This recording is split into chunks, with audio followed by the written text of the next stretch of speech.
এই জায়গাটিকেই বলা হয় বেহেশত বা জান্নাতের অংশ। ভাবছেন দুনিয়ার জমিনে জান্নাত, এটা কিভাবে সম্ভব? মদিনার মসজিদে নববীতে মহানবী হযরত মুহাম্মদ সাল্লাল্লাহু আলাইহি ওয়াসাল্লামের রওজা মোবারক ও খুতবা প্রদানের মিম্বারের মধ্যবর্তী এই জায়গাটি রিয়াদুল জান্নাত বা জান্নাতের অংশ। জীবদ্দশায় এমন একটি জায়গা দেখতে পাওয়া প্রত্যেক মুসলিমের জন্যই সৌভাগ্যের ব্যাপার। এখানে নামাজ আদায়ের ফজিলতও অনেক। বন্ধুরা, সৌদি প্রবাসী কন্টেন্ট ক্রিয়েটর ও সাংবাদিক মামুন ভাইয়ের সাথে আমি কিভাবে এই পবিত্র জায়গাটি ঘুরে দেখলাম তাই তুলে ধরব এই ভিডিওতে।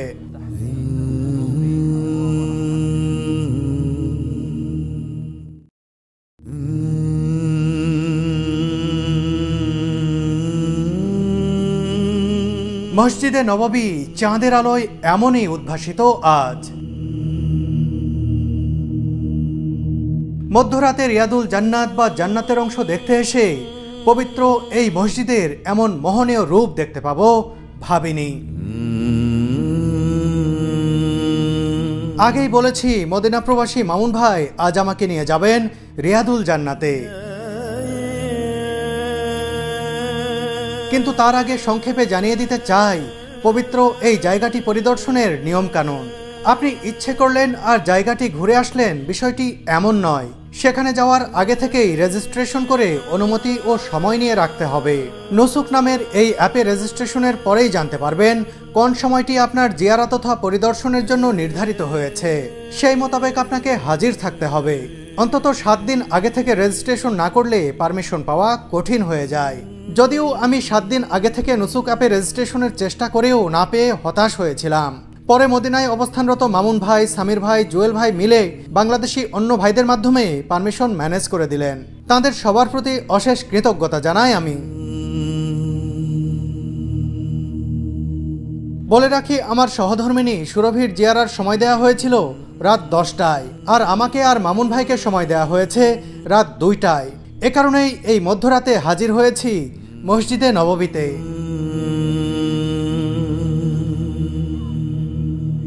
মসজিদে নববী থেকে আজ এমন একটি সুগন্ধির কথা বলছি যা আপনাকে পবিত্র কাবা শরীফের কথা মনে করিয়ে দিতে পারে। কাবা শরীফে প্রবেশ করার সাথে সাথে যে মনোমুগ্ধকর সৌরভ পাওয়া যায় তা থেকে অনুপ্রাণিত হয়েই তৈরি করা হয়েছে কিসওয়াতুল কাবা নামের এই সুগন্ধি। কাবা শরীফে ব্যবহৃত সেই সুগন্ধির সাথে তুরস্কে তৈরি এই সুগন্ধির মিল পাবেন শতভাগ। এটি সম্পূর্ণ হালাল ও অ্যালকোহল মুক্ত।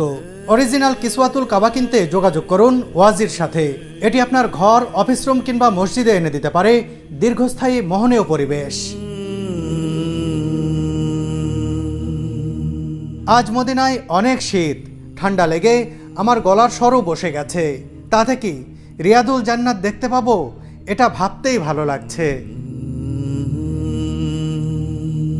আমার পিছনে রয়েছে রওজা মোবারক, দুনিয়ার শ্রেষ্ঠ মানব যেখানে শাহিত রয়েছেন। আমরা সেই জায়গায় আজকে 2 রাকাত সালাত আদায় করব, যেটাকে দুনিয়ার জান্নাত বলা হয়, রিয়াজুল জান্নাহ বা জান্নাতের টুকরো। আমরা সেই জায়গায় সালাত আদায় করব, সাথে সাথে আমরা রওজা শরীফ সালাম দেব। আমাদের রওজা শরীফ সালাম দিতে কোনো ধরনের পারমিট লাগবে না। সেটা হলো 1 নম্বর গেট দিয়ে, আমাদের এইখানেই এই পাশে গেটটা রয়েছে, এখান দিয়ে প্রবেশ করব এবং এই 1 নম্বর গেট দিয়ে সোজা সালাম দিয়ে আমরা 41 নম্বর গেট দিয়ে বের হয়ে যাব। সালামের শুরুতে আমরা প্রবেশে মসজিদে উদখুলের যে দোয়াটি রয়েছে এই দোয়াটি পড়ব। এরপরে দুরুদ পড়তে পড়তে আমরা রওজা শরীফের কাছাকাছি যাব। মামুন ভাইয়ের সাথে নবীজি সাল্লাল্লাহু আলাইহি ওয়াসাল্লামের রওজা মোবারক জিয়ারতের জন্য এগিয়ে যাচ্ছি। রওজা মোবারকে সালাম দিয়ে বেরিয়ে আসার পরই রিয়াদুল জান্নাতে প্রবেশের লাইনে দাঁড়াতে হবে।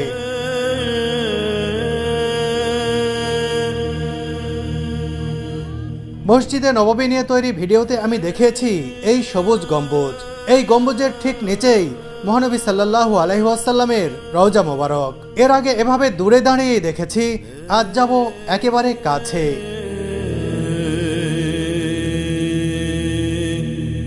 আমাদের পিছনে যে গেটটি দেখা যাচ্ছে আমরা এই গেটটি দিয়ে এখন প্রবেশ করব এবং ওই দিক থেকে ঘুরে এসে আমরা 1 নম্বর গেট দিয়ে প্রবেশ করব। আর দুনিয়ার শ্রেষ্ঠ জায়গা, শান্তির জায়গা মদিনা শহর, যেখানে সবাই এসে যেই সবুজ গম্বুজ আমরা সবসময় টিভিতে এবং মোবাইলের স্ক্রিনে দেখে থাকি তা সরাসরি আমরা দেখতে পাচ্ছি। এখন নিজ চোখে দেখছি আমরা। মাশাআল্লাহ তাবারাকাল্লাহ। এবং ভিতরে গেলে মনে হবে যে আমরা হয়তোবা জান্নাতের কোনো দরজা দিয়ে প্রবেশ করছি। এত সুন্দর, এত ভালো লাগবে।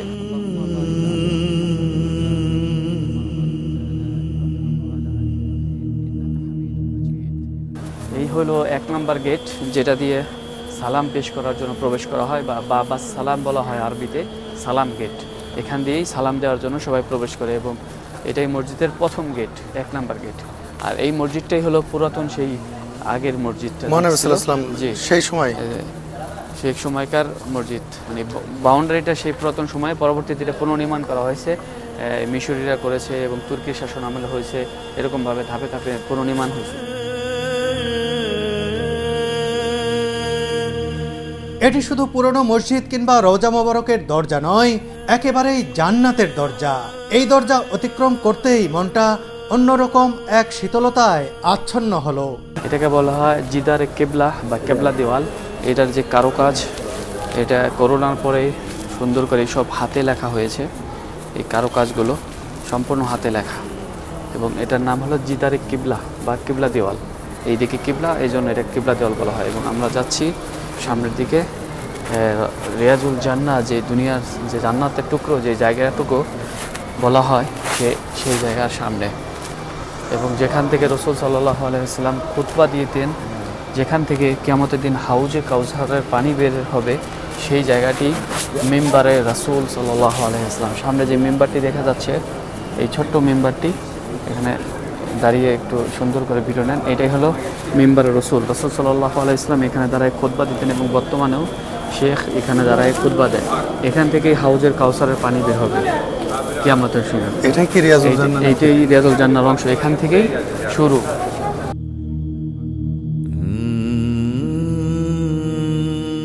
এখান থেকেই ওই পাশের রাসূল সাল্লাল্লাহু আলাইহি ওয়াসাল্লাম রওজা মুবারকের আগের জায়গাটা রিয়াজুল জান্নাহ বলা হয়। এই পাঁচটা না? যে এখান থেকেই ওই রাসূল সাল্লাল্লাহু আলাইহি ওয়াসাল্লাম রওজা মুবারক। রাসূল সাল্লাল্লাহু আলাইহি ওয়াসাল্লাম বলেছেন, আমার ঘর থেকে মিম্বারের যে মধ্যবর্তী জায়গাটা, সেটাই হলো রিয়াজুল জান্নাহ। আর সেটাই শুরু এখান থেকেই, এই মিম্বার, এখান থেকে রাসূল সাল্লাল্লাহু আলাইহি ওয়াসাল্লাম রওজা মুবারক সামনে, ওই পর্যন্ত মাঝখানে জায়গাটা হলো রিয়াজুল জান্নাহ।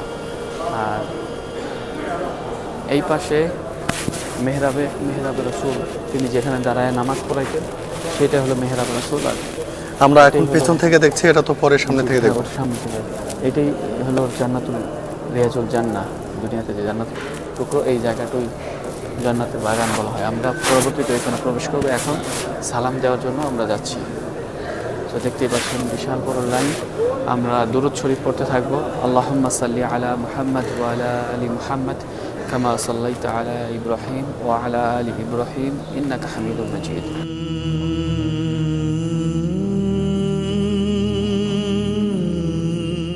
আলা আলি ইব্রাহিম ইন্নাকা হামিদুম মাজিদ। আমরা এইভাবে দুরূদ পড়তে পড়তেই সামনে যাব এবং সামনেই দেখা যাচ্ছে দুনিয়ার শ্রেষ্ঠ মানব, পৃথিবীর শ্রেষ্ঠ মানব, প্যারা নবী মুহাম্মদুর রাসূলুল্লাহ সাল্লাল্লাহু আলাইহি ওয়াসাল্লামের রওজা মুবারক। এই দেয়াল থেকে এই পাশে যে জায়গাটুকু, এটুকু হলো রিয়াজুল জান্নাহ। আস্তে আস্তে আমরা এগিয়ে যাচ্ছি রাসূলুল্লাহ সাল্লাল্লাহু আলাইহি ওয়াসাল্লামের রওজা মোবারকের দিকে। এখনকার এই অনুভূতি প্রকাশের ভাষা সত্যিই আমার জানা নেই।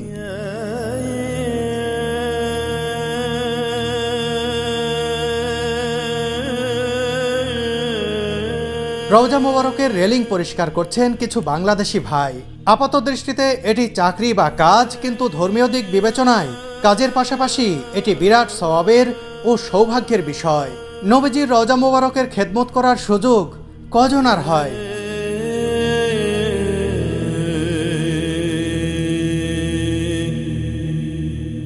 প্রথম গ্রিল এটা খালি, আমরা দ্বিতীয় গ্রিলের প্রথম দিকে দাঁড়াবো।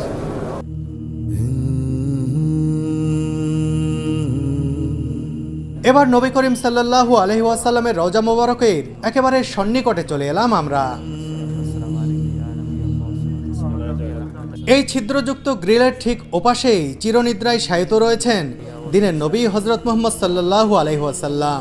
নিজ চোখে নবীজির রওজা মোবারক দেখে ও সালাম পেশ করে অন্যরকম এক শান্তি পেলাম। মহানবী সাল্লাল্লাহু আলাইহি ওয়াসাল্লামের ঠিক পাশেই রয়েছে হযরত আবু বকর রাদিয়াল্লাহু তাআলা আনহুর কবর। তারপরেই শায়িত রয়েছেন হযরত ওমর ফারুক রাদিয়াল্লাহু তাআলা আনহু। এটা রাসূল সাল্লাল্লাহু আলাইহি ওয়াসাল্লামের এক স্ত্রীর ঘর ছিল। তিনি বলছিলেন যে আমি এখান থেকে সবসময় তার কবর দেখব। জাইনাব নামে এক স্ত্রী ছিল, সে বলছিল যে আমি এখান থেকে সবসময় দেখব, কিন্তু পরবর্তীতে এখানে এই রাস্তা করার জন্য ঘরটা ভাঙার একটা আসে, তখন তিনি এখান থেকে যাইতে চাইছিল না এবং বলা হয়েছিল যে আমাকে যদি এরকম জানালার ব্যবস্থা করে দেওয়া হয় যে আমি ওখান থেকে রাসূল সাল্লাল্লাহু আলাইহি ওয়াসাল্লামের রওজা মুবারক দেখতে পারবো, তাহলে আমি এখানে এই জায়গাটা ছাড়ব আর কি। তার ঘরটা ছিল এখানে। আচ্ছা, তখন তার ভাইয়ের ঘর পাশে ছিল, তখন এই জানলাটা খুলে দেওয়া হয় সারা জীবনের জন্য।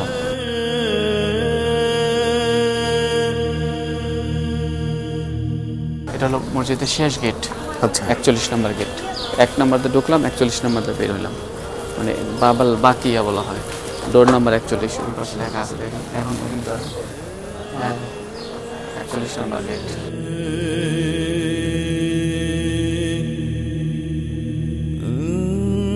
রওজা মুবারক থেকে বেরিয়ে এসেই দেখলাম অনেক মানুষ একসাথে রিয়াদুল জান্নাতে প্রবেশ করছেন। কয়েকটি ধাপ পেরিয়েই এভাবে প্রবেশের সুযোগ মেলে। আমরাও এখন ধাপগুলো অনুসরণ করব। এই গেট দিয়েই সালাম পেশ করে বের হতে হয় এবং অনেকে এখানে 2 রাকাত নামাজ পড়ে।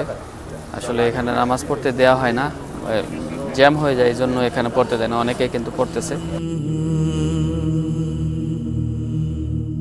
আমরা এখন যে জায়গাটিতে দাঁড়িয়ে রয়েছি, এইখান থেকেই গ্রুপের মাধ্যমে বা সিঙ্গেলভাবে যারা রওদায় রিয়াজুল জান্নায় নামাজ পড়তে যাবেন তাদেরকে এখান থেকে চেক করে করে প্রবেশ করাচ্ছে।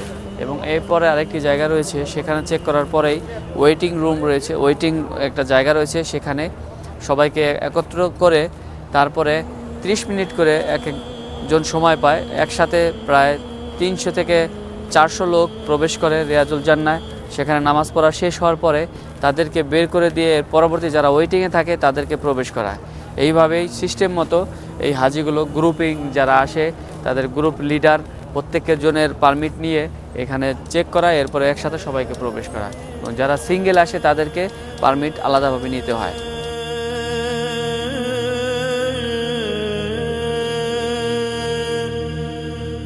আমাদের পারমিট দেখে ধীরে ধীরে সামনে এগিয়ে যেতে থাকলাম। কিছু দূর এভাবে এগিয়ে যাওয়ার পর আমাদের বসতে দেয়া হবে। আমাদের এখন সব চেকিং শেষ, এখন আমরা গিয়ে ওয়েটিং রুমে বসবো। এরপরে আমরা দেখে নেবে আমাদের যারা ভিতরে আছে, তারা বের হলে এই পাশটা আগে নিবে, এরপরে এরা আবার যখন বের হবে তখন আমাদের নিবে।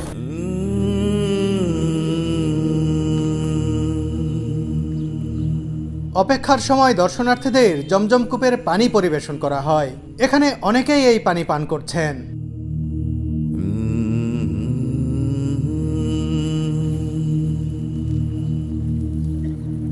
প্রায় আধা ঘন্টা অপেক্ষার পর আমাদের সময় এলো রিয়াদুল জান্নাতের ভেতরে প্রবেশের।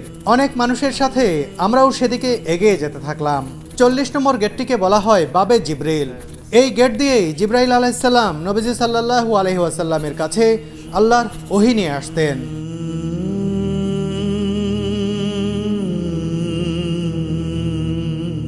আমরা রিয়াদুল জান্নাতে প্রবেশ করব 39 নম্বর গেট তথা বাবে নিসা দিয়ে।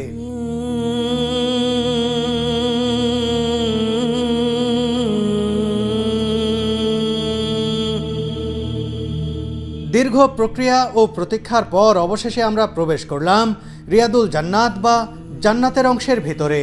দুনিয়াতে থাকা বেহেশত বা জান্নাতের খণ্ডাংশ বলা হয় এই পবিত্র জায়গাটিকেই। এখানে প্রবেশ করার অনুভূতি বলে বোঝানোর মতো নয়। কিভাবে প্রকাশ করব মনের অভিব্যক্তি তা আসলে আমার অজানা।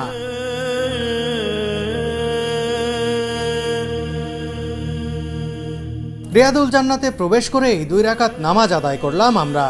এরপর 2 চোখ ভরে দেখতে থাকলাম জান্নাতের খণ্ড। সত্যি সত্যি আমি এখন জান্নাতে অবস্থান করছি, আর এখানকার পরিবেশও একেবারেই জান্নাতি।